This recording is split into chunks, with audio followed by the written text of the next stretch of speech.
नमस्ते।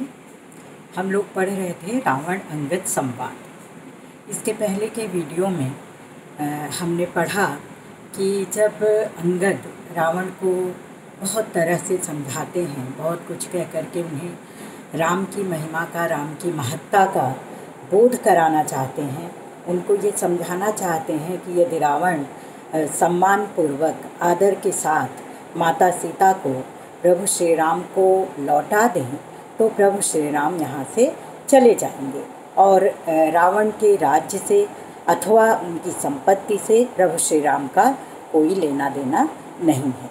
तो सारी बातों को समझाने के बाद भी रावण समझते नहीं है। रावण अपने ही अहंकार में है, अपने ही मद में है, घमंड में है और वे अपने पराक्रम के, अपने शौर्य के इस मद में हैं कि वे बार बार यही बात कहते हैं कि हे अंगद, तुम मुझे जिनके शरण में जाने के लिए कह रहे हो वह एक साधारण मनुष्य हैं, वे एक साधारण वनवासी हैं और उनकी तो अपनी खुद की कोई हैसियत नहीं है, तो वे मुझे भला वे मुझसे क्या टक्कर ले सकते हैं, वे मुझे क्या कर सकते हैं, वो मेरा क्या बिगाड़ ले सकते हैं। तो इतनी सारी बातें जब अंगद रावण को समझाते हैं और रावण किसी भी तरह समझते नहीं हैं, तो अंततः रावण यह बात कहते हैं कि मैंने तो यह निश्चय किया है कि मैं इस संपूर्ण पृथ्वी को, पूरी धरती को मानव और वानरों से रहित कर दूंगा।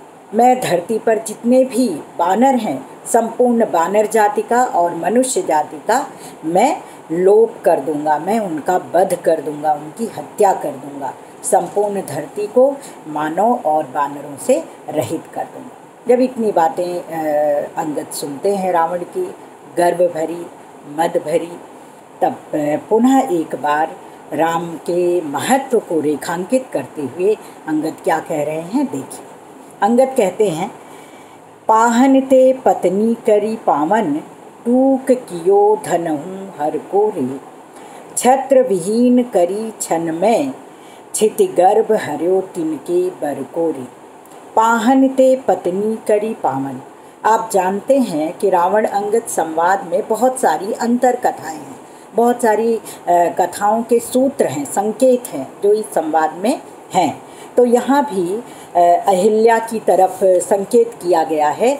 गौतम ऋषि की पत्नी अहिल्या, जिन्हें ऋषि ने शाप दिया था और वे पत्थर हो गई थी, उसी पत्थर की तरफ इशारा किया गया है, उसी पाहन की तरफ कि पाहन ते पत्नी करी पावन। प्रभु श्री राम के स्पर्श से एक पत्थर सुंदर स्त्री में परिवर्तित हो जाता है।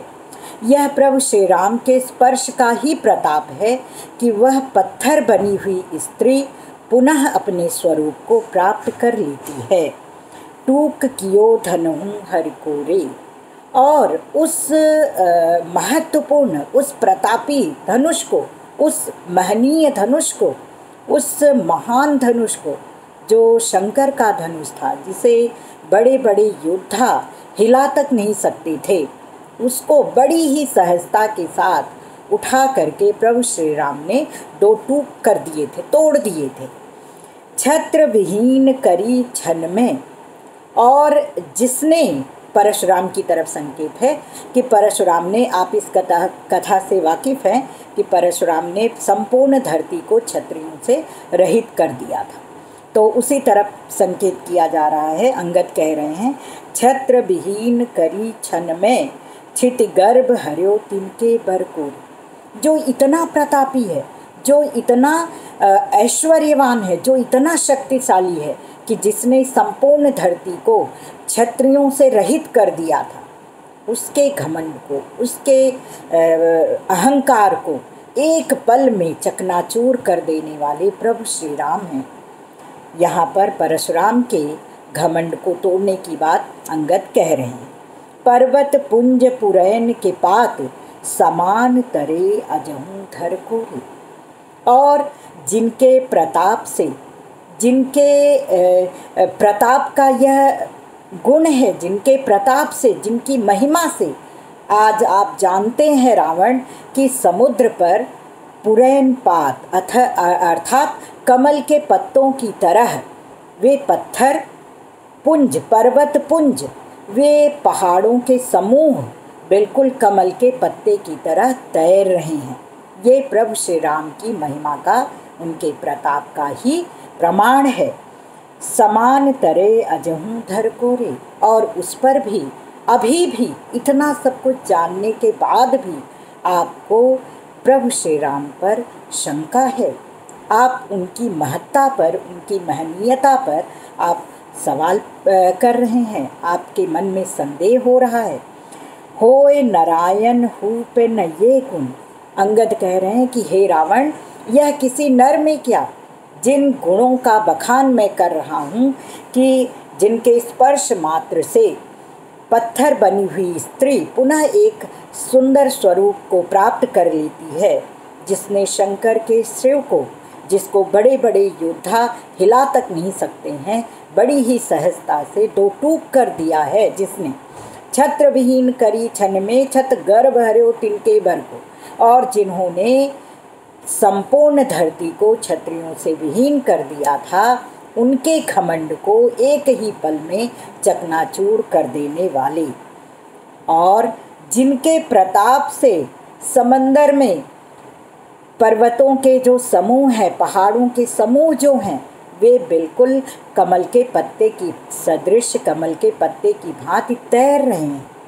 आप अभी भी उनकी महनीयता पर सवाल कर रहे हैं। आपके मन में अभी भी शंका है कि वे साधारण मनुष्य हैं। होए नारायण हु पे न ये गुण, हे रावण, मेरा तो ये कहना है कि यह नर की तो बात ही छोड़ दो, नारायण में भी ऐसे गुण संभव नहीं है। तो आप ये शंका क्यों कर रहे हैं कि वे मनुष्य है कि वानर है कि क्या है? आप ये जो मनुष्य समझ करके और उनकी पूरी सेना को वानर की सेना समझ करके आप जो उनको तुच्छ मान रहे हैं, आप अभी चेत नहीं रहे हैं, आपको बोध नहीं हो रहा है। अर्थात यहाँ पर अंगद ये समझाना चाह रहे हैं कि आप जिनको एक साधारण मनुष्य समझने की भूल कर रहे हैं, वस्तुतः वे परमपिता परमेश्वर के ही अवतार हैं। अब इतनी बात जब अंगद कह देते हैं तो पुनः रावण को क्रोध आ जाता है, लेकिन अपने क्रोध को थोड़ा सा वश में रखते हुए रावण अपनी कूट बुद्धि का, अपनी कूटनीति का, आप जानते ही हैं कि रावण अंगद संवाद में साम दाम दंड भेद सभी नीतियों का बाखूबी पालन किया गया है, और इसमें उनका प्रयोग, उनका इस्तेमाल बहुत ही सुंदर तरीके से किया गया है। तो पुनः एक बार अपनी उसी नीति का पालन करते हुए रावण अंगद से सीता को लौटाने की शर्त रख रहे हैं। रावण इस बार अंगद से कह रहे हैं कि ठीक है, तुम अगर मुझे इतनी सारी बातें कह रहे हो, समझा रहे हो, तो ठीक है, मैं तुम्हारी बात मान लेता हूँ। मैं मान लेता हूँ, मैं माता सीता को, तुम्हारे कहने के अनुसार मैं सीता को, प्रभु श्री राम को लौटा दूँगा, लेकिन इसके लिए मेरी कुछ शर्तें हैं। तो अब उनकी क्या शर्तें हैं, इन्हीं शर्तों का वर्णन इस आगे की पंक्तियों में किया गया है। आप देखिए रावण क्या कह रहे हैं। रावण कहते हैं, देहि अंगद राज तो कह मारी बानर राज।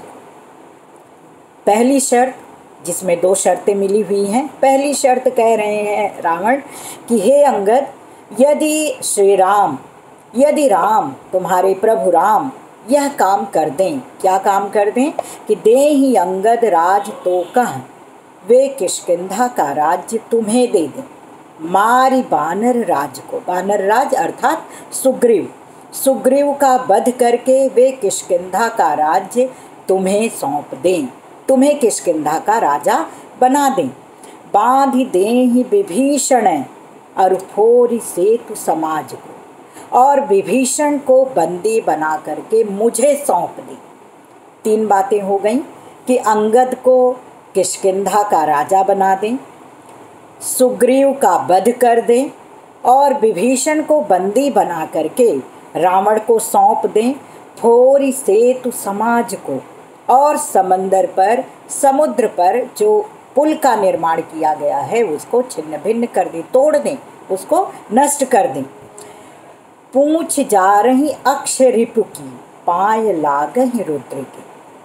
और अक्षरिप अक्षय कुमार, रावण के पुत्र का वध जिसने किया था, अक्षरिप अक्षय कुमार के शत्रु अर्थात हनुमान। हनुमान की तरफ संकेत करते हुए रावण कह रहे हैं कि पूछ जा रही अक्षरिप की, और हनुमान की पूंछ को जला दें, पाय लागहि रुद्र के।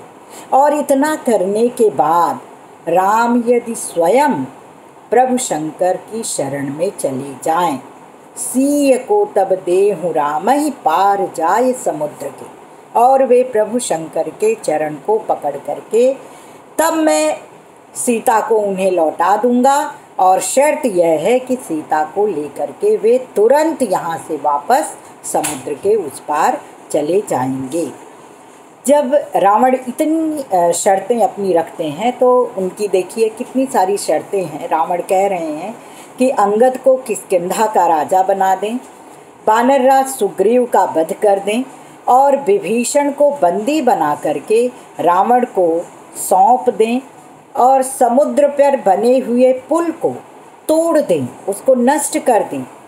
इसके साथ ही साथ हनुमान की पूंछ जला दें और स्वयं प्रभु शंकर की शरण में चली जाए। इतना यदि श्री राम करते हैं तब जा कर के रावण सीता को उन्हें वापस करेंगे। और इसके साथ ही साथ उनकी शर्त यह भी है कि सीता को लेकर के उन्हें तुरंत समुद्र के उस पार चले जाना होगा। जब इतनी बात कह देते हैं रावण, अपनी इन्हीं शर्तों को रख देते हैं, तो अंगद बिल्कुल क्रुद्ध हो जाते हैं और अत्यधिक आवेश में आकर के अंगद अपने क्रोध को कंट्रोल नहीं कर पाते हैं, अपने वश में नहीं कर पाते हैं, और क्रोधावेश में आकर के अंगद कह रहे हैं, सुनिए, लंक लाय दियो बलि हनुमंत संतन गायो। कह रहे हैं कि हे मूर्ख, हे रावण, तुम स्वयं जानते हो, सारा विश्व जानता है, सभी जानते हैं, लंक लाय दियो बलि हनुमंत संतन गायो, सभी जानते हैं इस बात को, ये जग जाहिर है कि इस लंका को हनुमान जला करके भस्म करके चले गए थे। सिंधु बांधन सोधिक नल छीर छींट बहाइयो। और जब पुल पर समुद्र का निर्माण हो रहा था तो समुद्र पर पुल का निर्माण करते समय नल ने पानी के छींटों से इस लंका को डुबा दिया था, इसको बहा दिया था, डुबा दिया था। ताहि तो ही समेत अंध उखारी हों उल्टी कर। हे रावण, तुम जानते नहीं हो कि मैं क्या कर सकता हूँ। मैं उसी लंका को जिसको हनुमान जला करके भस्म करके चले गए थे, जिसको नल ने पुल बनाते समय पानी के छींटों से दबा दिया था, डुबा दिया था, मैं उसी लंका को यहीं खड़े खड़े तुम्हारे समेत, तुम्हारे सहित उलट करके, उखाड़ करके उलट सकता हूँ।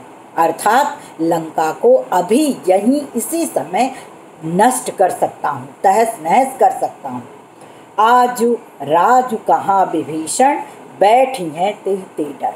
लेकिन मैं ऐसा नहीं करूँगा, मैं ऐसा नहीं कर रहा हूँ। क्यों नहीं कर रहा हूँ? क्योंकि मुझे प्रभु श्री राम के वचनों की मर्यादा का भान है। प्रभु श्री राम ने विभीषण को लंकापति बनाने का वचन दिया है, और मैं डर रहा हूँ कि यदि मैंने ऐसा किया तो विभीषण फिर राज कहाँ करेंगे, विभीषण लंकापति कैसे बनेंगे। और इतनी बात कह करके क्रोधावेश में आकर के अंगद क्या करते हैं कि तुरंत अंगद रावण को मुकुट लय करी उड़ो सुजान। अंगद रावण के सर से उनका मुकुट छीन लेते हैं, उसको ले लेते हैं और तुरंत आकाश मार्ग से उड़ जाते हैं। मनो चलो यमलोक को 10 सिर को प्रस्थान।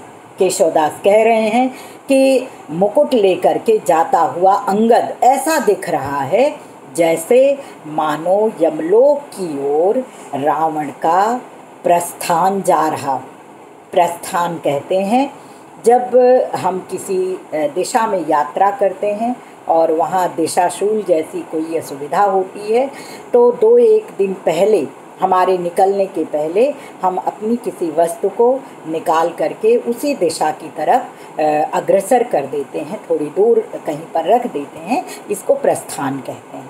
तो ये पूर्व सूचना होती है, ये जाने की एक सूचना होती है। तो केशवदास कह रहे हैं कि अंगद रावण के मुकुट को लेकर के आकाश मार्ग से जाते हुए ऐसे लग रहे हैं कि मानो वे रावण का प्रस्थान लेकर के यमलोक की तरफ जा रहे हों।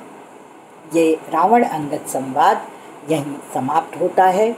आपने पढ़ा, ये 7वां वीडियो होगा इसका, और इन 7 वीडियो में आपने संवाद किसे कहते हैं, रावण अंगद संवाद जो रामचंद्रिका में है, केशवदास ने जिसका सृजन किया है, ये राम कथा पर आधारित जितने भी ग्रंथ हैं सब में अनूठा है, अद्भुत है।